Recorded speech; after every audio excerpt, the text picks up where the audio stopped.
करेल विधानसभा का उपचुनाव हो रहा है और अगर आंकड़ों की बात करें तो पिछली बार की अपेक्षा इस बार क्या सोचते हैं वोटर और उनको लेकर क्या प्रतिक्रिया रही, तो जिसको लेकर पत्रकारों ने तमाम लोगों से संपर्क किया और तमाम सभाएं देखी। पूरा माहौल देखा आपने, पूरे चुनाव में सभाएं भी देखी, नुक्कड़ सभाएं भी, जनसंपर्क भी देखे। लोगों ने क्या कहा वो भी अलग अलग राय रही।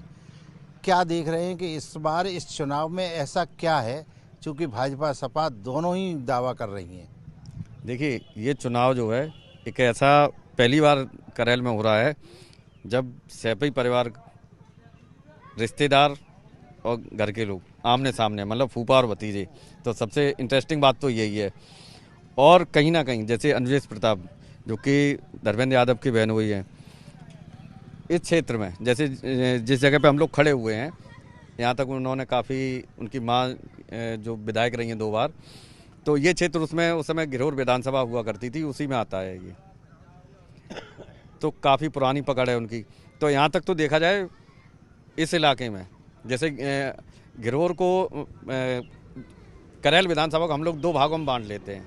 अगर करेल का प्रॉपर वो एरिया देखा जाए उस साइड का, तो वहाँ समाजवादी पार्टी मजबूत नज़र आती। लेकिन अगर इधर घिरोर की साइड में जाए तो इधर जो है भारतीय जनता पार्टी मजबूत नज़र आती है। अब रही बात, इसमें सबसे बड़ा फैक्टर है साक्य, जो कि दूसरे नंबर पे आता है। साक्य जिधर मूव हो जाएगा उधर उसका पल्ला भारी हो जाएगा। हालांकि इस इलेक्शन में एक चीज़ सबसे बड़ी है कि अगर अनुजेश प्रताप यादव वर्ग में अगर सेंधमारी करने में कामयाब होते हैं तो मजबूत स्थिति में दिखाई देंगे। नहीं तो बात जैसे तमाम लोगों से कि यादव तमाम ऐसे लोग मिले कि हाँ देंगे, लेकिन कहीं ऐसा ना हो कह कुछ रहे हैं और निकले कुछ। हाँ, बाद में पता है तो उस समय परिणाम चौंकाने वाले जरूर होंगे। बिल्कुल, परिणाम ऐसा भी हो सकता है चौंकाने वाले आए हैं। लेकिन इस समय जो अगर जो बात की जाए तो नेट टू नेट जो दोनों ही पार्टियां अपना दावा कर रही हैं, बीजेपी बहुत मजबूत दावा कर रही है, चूँकि लेकिन वोट बैंक तो समाजवादी पार्टी के पास ज़्यादा है। अगर वो अपने दावे को मान लिया जाए, 1,30,000 से समथिंग वोट है उनका, उसके बाद मुस्लिम वोट है, तो कहीं ना कहीं और टोटल वोट है 3,82,000। तो देखा जाए तो 50% से ऊपर तो उन्हीं के पास वोट बैंक है। तो उस वोट बैंक में कैसे सेन देखेंगे, क्या देखेंगे और किसका? जैसा कि अभी बड़े भाई ने बताया कि यहाँ पर जो है 2 प्रत्याशी यादव हैं और ये यादव बाहुल्य क्षेत्र है। और यहाँ पर ज़्यादातर बात की जाए तो समाजवादी की, तो समाजवादी का गढ़ ये भी माना गया है, क्योंकि घिरोर में भी जितना यादव है उतना यादव जो है करेल में भी है, क्योंकि तहसील 2 है और विधानसभा 1 है। और अगर जो बात करें घिरोर तहसील की, तो घिरोर तहसील में अनुजेश प्रताप की पकड़ अच्छी है, क्योंकि पुराने एक राजा माने जाते हैं ये बहरौल के, और उनकी माँ विधायक भी रही हैं और उनका इस इधर वर्चस्व है। वो अलग बात है, प्रत्याशी की आदतें क्या है, क्या सोचते हैं लोग, वो तो अलग बात है, लेकिन कुछ प्रभाव तो पड़ता है।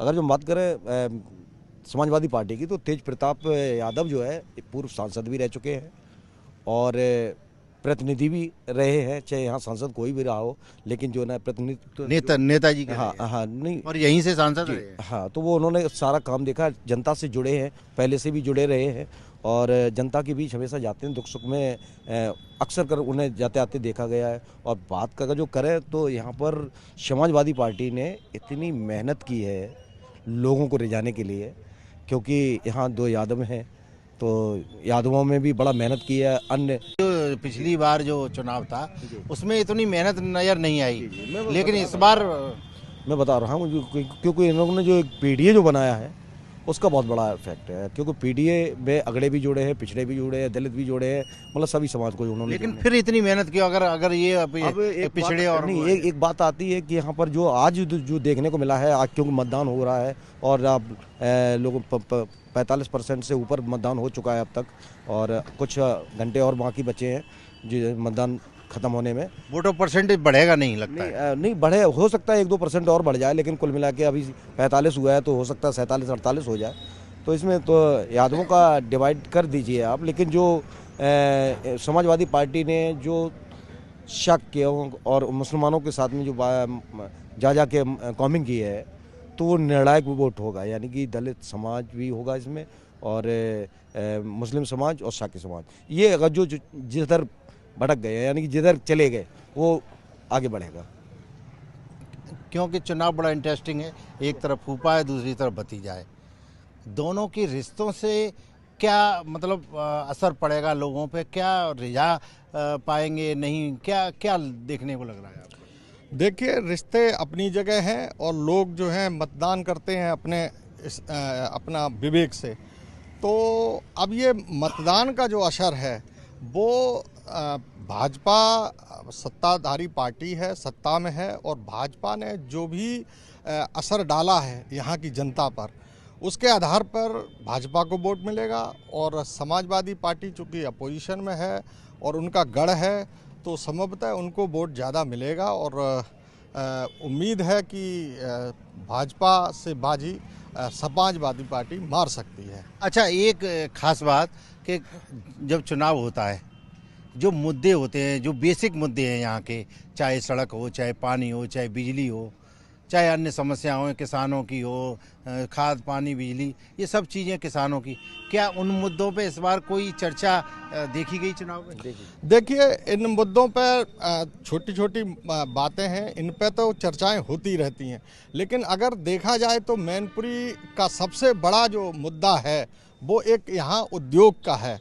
जो माननीय मुलायम सिंह यादव जब थे, उस समय देवेगौड़ा जो प्रधानमंत्री बने थे, उस समय से यहाँ एक चीनी मिल की बात चल रही थी, और तब से लेकर के चीनी मिल तो नहीं लग पाई। उसके बाद एक उद्योग की बात चली है, लेकिन आज तक किसी भी दल ने यहाँ पर कोई ऐसा उद्योग स्थापित नहीं किया है मैनपुरी में। जो वही तो मैं कहना चाह रहा हूँ कि क्या जो है, चाहे वो समाजवादी पार्टी के मंच पर हो, चाहे भाजपा के, दोनों के बड़े बड़े नेता आए, उधर से अखिलेश यादव आए, इधर से मुख्यमंत्री खुद आए, तो किस मतलब ये इस तरीके की कोई बात लोगों में या उसमें से एक संदेश देने की कोशिश की गई क्या?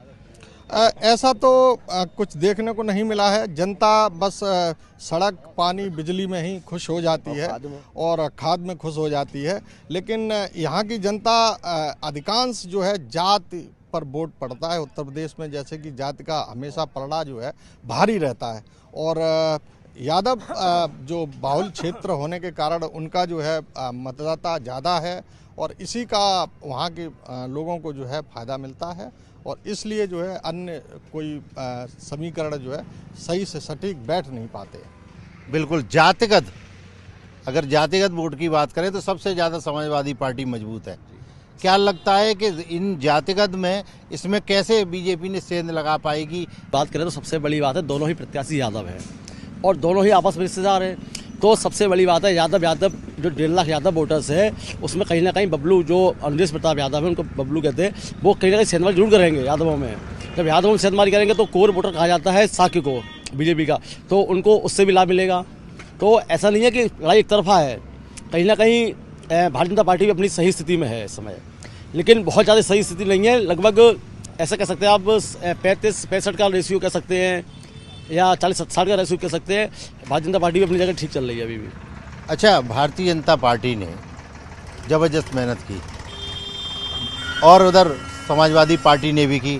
समाजवादी पार्टी कह रही है कि इनको कोई जो है मिलता नहीं है, इन्होंने हमारे रिश्तेदार को लाके खड़ा कर दिया, लेकिन रिश्तेदारी से इनको कितना फ़ायदा बीजेपी को होगा, या यहाँ पर किसी मतलब अन्य जात के उसकी थी कैंडिडेट, अगर वो उतारा जाता तो वो मजबूत होता? देखिए, ऐसा तो कहना पॉसिबल नहीं है कि ऐसा नहीं। 2002 में यहाँ से बीजेपी की सीट निकली थी, उसके बाद लगातार समाजवादी पार्टी का खेमे में ही रही थी, मतलब गढ़ हो गया, तो उनका लगातार कहीं ना कहीं समाजवादी पार्टी के लिए सुरक्षित सीट मानी जाती थी। लेकिन इस बार जो प्रत्याशी उतरे अनुजेश प्रताप यादव, वो कहीं ना कहीं सैफी परिवार के रिश्तेदार हैं और घरोर में उनका अच्छा खासा वर्चस्व है। और बात की जाए यादव मतदाताओं की, तो यादव मतदाता सबसे ज़्यादा हैं, तो एक तरफा यादव वोट जाता है, क्योंकि जाति फैक्टर काम करता था, तो यादव मतदाता सबसे ज़्यादा जाता था। फिर यादव मतदाता जाने के बाद एक तरफा जीत होती थी समाजवादी पार्टी की, और अदर कास्ट भी जाती थी। यादव के साथ साथ अदर कास्ट का भी वोट समाजवादी पार्टी को हर कास्ट का जाता था। लेकिन इस बार ये बीजेपी प्रत्याशी कितना यादवों में के वोटों में सेंधमारी कर पाते हैं, क्योंकि ये भी पुराना इनका राजनीतिक इतिहास रहा है। इनकी माँ है वो विधायक समाजवादी पार्टी से ही रही हैं और घिरोर में ही इनका अच्छा खासा वर्चस्व करैल विधानसभा में कस्बा जरूर पड़ता है। जो कई यादवों के गांव ऐसे हैं जो कहीं ना कहीं अनुजेश यादव को वोट कर रहे हैं और कह रहे हैं कि हम पार्टी को नहीं, हम सिर्फ अपने व्यक्तिगत व्यवहार पे कर रहे हैं, जो समाजवादी पार्टी के कट्टर सपोर्टर कहे जाते थे। लेकिन इस बार हालांकि अब वोटर कितना सच बोलता है वो तो मतपेट का खुलने के बाद पता चलेगा। यहाँ का यादव झूठ बोल रहा है या वास्तविक बीजेपी में यहाँ के यादव ने वोट किया है, लेकिन देखने में यही लग रहा है। जी बिल्कुल, कहीं ना कहीं अगर बात की जाए तो जो सबसे बड़ा यहाँ मतदाता है वो यादव मतदाता है। लेकिन वहीं दूसरी तरफ जो अंजेश प्रताप यादव हैं, उनकी मां विधायक रह चुकी है समाजवादी पार्टी से और इस परिवार की बेहद करीबी मानी जाती थी। हालांकि बाद में रिश्तेदारी हो गई और अब दोनों रिश्तेदार फूफा और भतीजा चुनाव मैदान में हैं। लेकिन ये वक्त बताएगा कि आखिर कौन विजयी हुआ। लेकिन दोनों पार्टियां अपनी अपनी ताकत पूरी लगाए हुए हैं। साथ ही समाजवादी पार्टी अपने कोर वोटर पर, जो उनका मूल वोटर है, उसको लेकर दाव लगाया है और दावा भी कर रही हैं कि एक बड़ी जीत हमारी होगी।